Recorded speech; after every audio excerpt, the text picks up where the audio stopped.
శ్రీమాత్రే నమః. ఓం శ్రీ శివాయ గురవే నమః.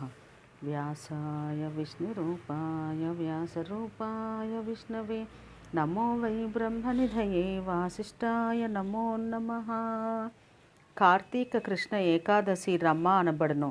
ఈనాడు ఉపవసించి ద్వాదశి నాడు ప్రాతకాలమున కేశిహంత దేవదేవుడు సనాతనుడు ఒక కేశవుని పూజించి బ్రాహ్మణులను భుజింపచేసి దక్షిణ ఒసగి విసర్జించవలెను. ఇట్లు వ్రతమును ఆచరించిన వాడు ఇహమున అఖిల భోగములను అనుభవించి అంతమున విమానముతో శ్రీపతి సాన్నిధ్యమును చేరును. కార్తీక శుక్ల ఏకాదశి ప్రబోధిని అనబడును. ఈనాడు ఉపవసించి పరుండి ఉన్న కేశవుని గీతాది మంగళములచే ఋగ్యజుస్సామ మంత్రములచే నానావిధ వాద్యములచే మేల్కొలిపి ద్రాక్ష ఇక్షు దాడిమ రంభ శృంగాటకాది సమర్పణం గావించి రాత్రి గడిచిన తర్వాత మర్నాడు స్నానం చేసి నిత్యకృత్యములను నెరవేర్చి గదా దామోదరుని పూజించవలను. పురుష సూక్తంతో షోడశోపచారములతో పూజించి బ్రాహ్మణులను భుజింపచేసి దక్షిణలతో సంతోషింపచేసి సువర్ణ ప్రతిమను ధేను సహితంగా గురువుకు అర్పించవలను. ఇట్లా భక్తితో ఆదరముతో ఈ వ్రతము ఆచరించిన వాడు ఇహలోకమున సకల భోగములను అనుభవించి అంతమున విష్ణుపదమును చేరును. మార్గశిర కృష్ణ ఏకాదశి ఉత్పన్న అనబడును. ఈనాడు ఉపవసించి ద్వాదశి నాడు కృష్ణ భగవాన్ని గంధాద్యుపచారములచే పూజించి బ్రాహ్మణోత్తములను భుజింపచేసి దక్షిణలు ఇచ్చి వారిని పంపి ఇష్టబంధు జనముతో సావధానుడై తాను భుజించవలను. ఇట్లు భక్తిభావంతో ఉత్పన్న వ్రతమును ఆచరించిన వాడు అంతకాలమున విమానమును అధిరోహించి శ్రీ మహావిష్ణువు పదమును చేరును. మార్గశీర్ష శుక్ల ఏకాదశి మోక్షద అనబడును.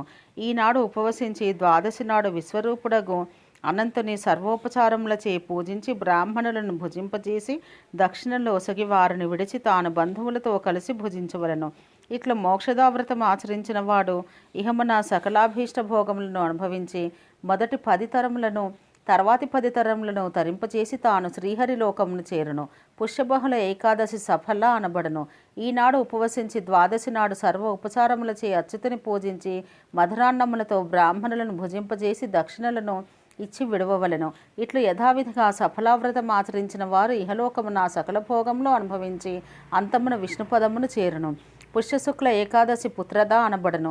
ఈనాడు ఉపవసించి ద్వాదశి నాడు గంధాద్యుపచారములచే చక్రని పూజించి బ్రాహ్మణులను భుజింపజేసి దక్షిణలు ఇచ్చి విడిచి తాను శిష్టాన్నమును ఇష్టబాంధవులతో కలిసి భుజించవలను. ఇట్లు పుత్రదా వ్రతమును ఆచరించిన వారు ఇహలోకమున సకలాభీష్ట భోగములను అనుభవించి అంతమున శ్రీహరి మందిరమును చేరుకొనును. మాఘకృష్ణ ఏకాదశి షట్తిల అనబడును. షట్తిల నాడు ఉపవసించి ద్వాదశి నాడు ప్రాతకాలమున తిలలతోనే స్నానం చేసి దానము చేసి తర్పణం చేసి హోమం చేసి భుజించి సమర్పించి శ్రీవైకుంఠుని చక్కగా సర్వ ఉపచారములచే పూజించి యథావిధిగా బ్రాహ్మణులను భుజింపచేసి వారికి దక్షిణ ఇచ్చి ఇట్లా విధిగా వ్రతము సావధానముతో ఆచరించిన వాడు ఇహలోకమున సకల భోగములను అనుభవించి అంతమున విష్ణుపదమును పొందును. మాఘశుక్ల ఏకాదశి జయ అనబడును. ఈనాడు ఉపవసించి ద్వాదశి నాడు ప్రాతకాలమున శ్రీపతిని చక్కగా పూజించి బ్రాహ్మణులను భుజింపజేసి దక్షిణలు ఇచ్చి విడిచి శిష్టాన్నమును సావధానముతో బంధువులతో కలిసి భుజించవలను. ఇట్లు కేశవతోషణ వ్రతం ఆచరించేవారు ఇహలోకమున సకల భోగములను అనుభవించి అంతమున విష్ణుపదమును చేరెదరు. పాల్గొన బహుళ ఏకాదశి విజయ అనబడును. ఈనాడు ఉపవసించి ద్వాదశి నాడు ప్రాతకాలమున యోగీశ్వరుని గంధపుష్పాదులతో పూజించి బ్రాహ్మణులను భుజింపచేసి దక్షిణలతో సంతోషింపచేసి విడిచి మౌనముగా బంధువులతో కలిసి తాను భుజించవలను. ఇట్లు వ్రతమును ఆచరించిన వారు ఇహలోకమున సకల భోగములను అనుభవించి అంతమున దేవతలచే సత్కరించబడుచు విష్ణులోకమును చేరుదురు. పాల్గొన శుక్ల ఏకాదశి అమలకి అనబడును. ఈనాడు ఉపవసించి ద్వాదశి నాడు సకలోపచారములచే పుండరీకాక్షుని పూజించి బ్రాహ్మణులను భుజింపజేసి దక్షిణలిచ్చి తాను భుజించవలను. ఇట్లో అమలకీ వ్రతం ఆచరించిన వారు అంతఃకాలమున శ్రీ మహావిష్ణువు యొక్క పరమపదమును చేరుదరు. చైత్రబహుళ ఏకాదశి పాప విమోచనిక అనబడును. ఈనాడు ఉపవసించి ద్వాదశి నాడు ప్రాతకాలమున షోడశోపచారములచే గోవిందుని పూజించి బ్రాహ్మణులను భుజింపచేసి దక్షిణనిచ్చి విడిచిపుచ్చి తాను బంధువులతో కలిసి భుజించవలను. ఇట్లా పాపమోచనికా వ్రతం ఆచరించి వారు తేజోవంతమగు విమానముతో విష్ణులోకమును చేరెదరు. ఇట్లు శుక్లకృష్ణ పక్షములలోని ఏకాదశులలో చేయి వ్రతములు మోక్షమును ప్రసాదించునని చెప్పబడినది. ఈ విషయమున ఎట్టి సంశయము లేదు. ఈ వ్రతం 3 దినములలో సాధించగల వ్రతము. పాపనాశనము, అన్ని వ్రతములలో ఉత్తమ వ్రతము, మహాఫలప్రదము. ఈ 3 దినములలో 4 పూటలు భుజించవలను. దశమి నాడు 1 పూట, ఏకాదశి నాడు 2 పూటలు, ద్వాదశి నాడు 1 పూట భుజించరాదు. ఈ దినత్రయ వ్రతమును ఆచరించిన నియమములను ఇప్పుడు చెప్పెదను. దశమి నాడు కాంస్యమును ఆచరించవలసిన నియమములను ఇప్పుడు చెప్పెదను. దశమి నాడు కాంస్యమును, మాంసమును, పప్పును, అన్నమును, శనగలను, ద్రవ పదార్థములను, శాకమును, మధురాన్నమును, రెండవసారి భోజనము, మైథునము, ఈ 10 విడిచిపెట్టవలను. జూతమాడుటను, నిద్రను, తాంబూలమును, దంతధావనము, పరాపవాదమును, కొండములను చెప్పుటను, చౌర్యము, హింసను, రతిని, కోపమును, అసత్య భాషణము ఏకాదశి నాడు విడిచిపెట్టవలను. కాంస్యమును, మాంసమును, మద్యమును, కారమును, తైలమును, మ్లేచ్చులతో, వేశ్యలతో సంభాషణము, వ్యాయామమును, ప్రయాణమును, రాత్రి భోజనమును, మైథునమును, స్పృశించని వారిని స్పృశించుటను ద్వాదశి నాడు విడవవలను. ఈ నియమములను పాటించుచు ఉపవాసమును ఆచరించవలను. శక్తి లేనివాడు 1 పూట భుజించవచ్చును, కానీ రాత్రి భోజనం నిషిద్ధము. ఆయాచితమును కూడా ఆచరించవచ్చును, కానీ ఈ వ్రతం త్యజించరాదు, అనగా తప్పక ఆచరించవలను అని భావము. ద్వాదశ మాసస్థ ద్వాదశీ వ్రత నిరూపణము. సనాతన మహర్షి: ఓ పుణ్యాత్ముడా, ఇప్పుడు నీకు ద్వాదశీ వ్రతము చెప్పెదను. ఈ వ్రతములను ఆచరించేవారు శ్రీ మహావిష్ణువుకు ప్రీతిపాత్రులగుదురు. చైత్రశుక్ల ద్వాదశి నాడు మదన వ్రతం ఆచరించవలను. తెల్లని బియ్యముతో నింపిన కొత్త కలశమును స్థాపించవలను. ఆ కలశం చుట్టూ నానా ఫలమును, చెరుకు గడలను ఉంచవలను. 2 తెల్లని వస్త్రములను కప్పవలను. తెల్లని చందనము పోయవలను. నానా భక్ష్యములను ఉంచవలను. శక్తి కొలది బంగారం ఉంచవలను. ఆ కలశం మీద గుడముతో కూడిన తామ్రపత్రం ఉంచవలను.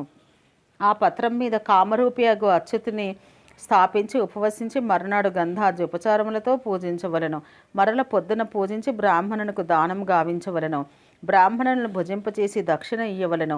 ఇట్లు ఈ వ్రతం 1 సంవత్సరం గావించి ఘృతధేను సమన్వితంగా సర్వోపస్కార సహితమగు శయ్యను గురువుకు దానం చేయవలను.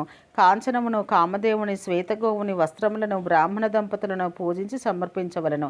ఈ దానమును గావించినప్పుడు కామరూపియగు శ్రీహరి ప్రీతి చెందుగాక అని పలకవలను.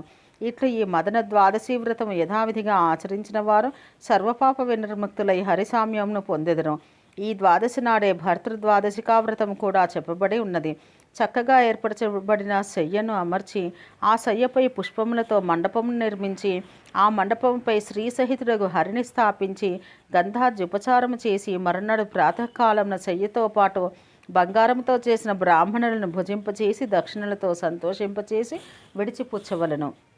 ఇట్లు వ్రతమాచరించు వారి దాంపత్యం స్థిరంగా ఉండును. 7 జన్మలలో ఉభయలోక భోగములు అనుభవించును. వైశాఖ శుక్ల ద్వాదశి నాడు ఉపవసించి జితేంద్రియుడై భక్తిచే మాధవుని గంధాద్యుపచారములచే పూజించి తృప్తిని కలిగించి మధురమగు పక్వాన్నమును ఉదకుంభ సహితంగా మాధవుడు ప్రీతి చెందుగాక అని బ్రాహ్మణునికి దానం గావించవలను. జ్యేష్ఠ శుక్ల ద్వాదశి నాడు త్రివిక్రముని గంధాదులతో పూజించి మధురాన్నయుతము కరకమును బ్రాహ్మణునికి సమర్పించవలను. వ్రతమును ఆచరించేవాడు ఏకభుక్తంగా ఉండవలను. ఈ వ్రతంతో సంతోషించిన దేవదేవుడగు త్రివిక్రముడు ఇహమున సకల భోగములను అంతమున మోక్షమును ప్రసాదించును. ఆషాఢ శుక్ల ద్వాదశి నాడు 12 మంది బ్రాహ్మణులను క్రమంగా గంధాదులతో పూజించి మధునాన్నం భుజింపజేసి వారికి వస్త్రములను, దండములను, బ్రహ్మసూత్రములను, ముద్రికలను, పాత్రలను భక్తితో విష్ణువు ప్రీతి చెందుగాక అని దానం గావించవలను. శ్రావణ శుక్ల ద్వాదశి నాడు శ్రీధరుని భక్తితో గంధాద్యుపచారములతో పూజించి బ్రాహ్మణోత్తములను దధితో చక్కగా భోజనం చేయించి వెండిని దక్షిణగా ఇచ్చి నమస్కరించి విడవవలను. ఈ వ్రతంతో దేవేశుడకు శ్రీధరుడు ప్రీతి చెందుగాక అని పలుకవలను. భాద్రపద శుక్ల ద్వాదశి నాడు వామనుని చక్కగా పూజించి వామనుని ముందు 12 మంది బ్రాహ్మణులను పాయసంతో భుజింపజేసి సువర్ణమును దక్షిణగా ఇచ్చి శ్రీ మహావిష్ణువుకు ప్రీతిపాత్రుడగును. ఆశ్వయుజ శుద్ధ ద్వాదశి నాడు పద్మనాభుని గంధాద్యుపచారములతో పూజించి పద్మనాభుని ముందు బ్రాహ్మణులను మధురాన్నముతో భుజింపజేసి సువర్ణమును దక్షిణగా ఇయ్యవలను.